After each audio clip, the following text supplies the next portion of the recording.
We guide you through how to download Google Meet on your laptop.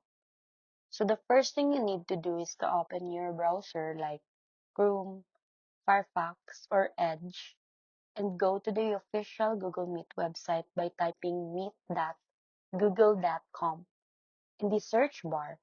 Once it loads, you don't actually need to install a heavy software because Google Meet works directly on the web.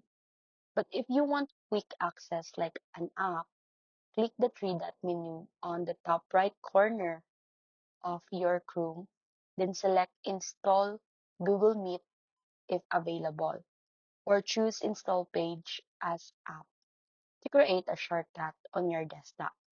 After that, wait for the installation to finish and you'll see the Google Meet icon appear on your laptop screen or Start menu.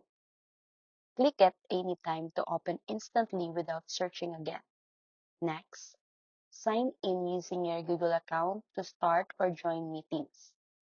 You can now click New Meeting to create a call or enter meeting code to join others.